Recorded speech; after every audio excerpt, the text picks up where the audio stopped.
여러분 안녕하십니까. 2019년 9월 4일 수요일 신문사설 비평을 시작하겠습니다. 먼저 경기 관련된 사설입니다. 조선일보는 사상 첫 마이너스 물가, 일본용 장기 불황 예고일 수도 있다 라는 제목의 사설에서 지난 8월 소비자 물가 상승률이 1년 전보다 0.04% 하락해 1965년 통계 작성 후 처음으로 마이너스 물가다. 유일한 탈출법은 경제 활력을 되찾는 것이다. 중앙일보는 디플레이션 징조, 중산층 위축, 무기력한 한국 경제. 제목의 사설에서 역시 경제 주체 활력을 불어넣기 위한 노력이 필요하다. 동아일보는 한 번도 경험 못해본 마이너스 물가와 DA 공포라는 제목의 사설에서 금융, 재정, 세제, 규제 개혁 등 모든 역량을 경제 살리기 집중해야 한다. 매일경제신문은 디플레이션 우려 가별 볼 일 아니다 라는 제목의 사설에서 정책 수단을 유연하게 활용해야 한다 이렇게 주장했습니다. 세상의 모든 것을 경험해봐야만 아는 것이 아니다.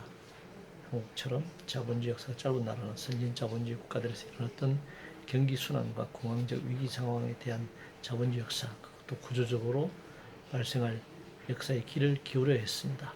그런 소리는 그냥 좌파들이 관념적으로 주장하는 것으로 치부였습니다. 소위 말하는 주류 경제학은 오직 현실의 경제 현상만을 말초적으로 분석하는 데 그쳤습니다. 왜 파도가 밀려오는지 먼 바다의 원리는 알지 못한 채 파도 높이만 재고서는 마치 파도의 원인을 다 알고 있는 것처럼 거들먹거렸습니다.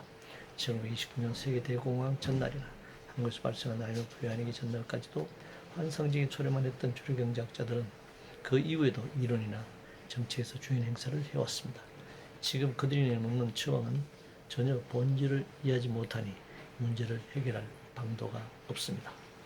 조국 후보 관련해서 조선일보는 조국 나는 몰랐다 50차례 진실 결국 드러날 것. 중앙일보는 만창이 된 조국이 아니라 국민의 마음이다. 동아일보는 500번의 몰랐다 간담회 더 커진 조국 의혹. 동아일보는 실시간 검색어 여론조작 방치하는 포털의 무책임. 조국 힘냈어요. 거기에 반대해서 조국 그게 문제가 있다. 이런 논란이 벌어졌습니다. 한국경제신문은 조국 파동을 훗날 역사는 어떻게 기록할 것 같은가.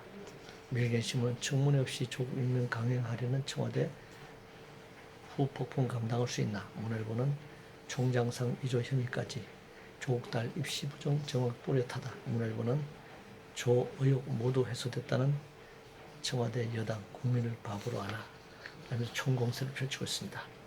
무엇이 옳은지 그런지 한국 사회의 정의 잣대는 사라졌습니다. 오직 진영의 논리만이 남았습니다.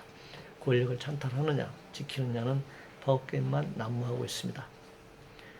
그래서 자기 편을 지키기 위해 억지 주장을 하기도 합니다. 이선 마비됩니다. 청문회니 임명 여부니가 문제가 아니라 지금이라도 장관 임명 기준법을 만들어야 합니다.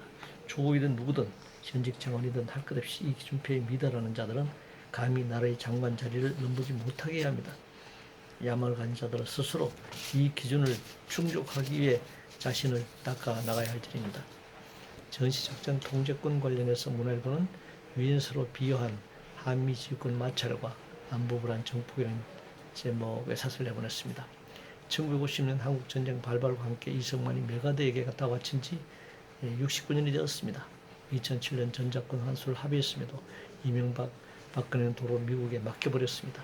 헌법상 대통령은 군 통수권자인데 작전권도 없는 대통령, 군대는 자주적인 국가라고 할 수가 없습니다.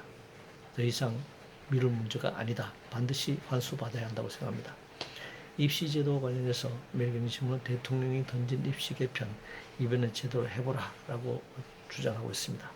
입시제도 이전에 근본적인 교육제도 개혁에 나서야 합니다. 머리 좋고 공부 많이 하고 스펙만 있어 인류대학 가고 출산자들이 통치하는 나라가 얼마나 혼탁한지를 봐야 합니다.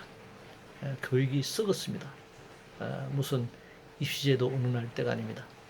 기업 유통과 관련해서 한국경제신문은 기업 유통 지원보다 해외로 내모는 정책을 바꿔야 한다. 제목의 사설에서 환경안전 규제 불확실성도 간중되고 있다. 이렇게 지적하고 있습니다. 우리나라 재벌 대기업들이 왜 미국에 투자하는가? 트럼프는 재벌들 불러다가 출석까지 부리며 미국에 투자라고 협박하는 보지 않았습니까? 해외로 내모는 정책이 도대체 무엇인가요? 제약사 관련 한국경제신문은 아태 혁신 제약사 톱10에 한국은 전무가 보여주는 현실 이런 제목을 사설해서 개인정보보호법 개정안 등 국회에 방치되어 있다. 이것을 뒷받침하면서 법이 없어서 그렇다라는 식으로 얘기하고 있습니다. 톱10에 못 들어도 20위까지 들면 대단한 일 아닌가요? 기술 축적 수준이 있는데 무조건 상위 순위에 들 수는 없는 건 아닌가 묻지 않을 수 없습니다. 그동안 신산업 운운하면서 내선 바이오 산업이 얼마나 사회적 문제를 불러일으켰는지 법이 없어서 그런 게 아닙니다. 일자리 관련해서 조선일보는 세금 알바 74만 개가 일자리 대책이라니 라면서 세금으로 일자리를 만드는 것을 비판하고 있습니다. 취업과 실업을 가르는 기준이 문제가 되는데요. 주당 1시간 이상만 일해도 취업자가 되는 통계로는 당연히 유해 74만 개도 일자리입니다. 최저임금 선상에서 일하는 노동자는 600만 명 정도이고 그럼 그들이 모두 실업자인가 묻고 싶네요. 이상으로 2019년 9월 4일 수요일 신문사스 1평을 모두 마치겠습니다.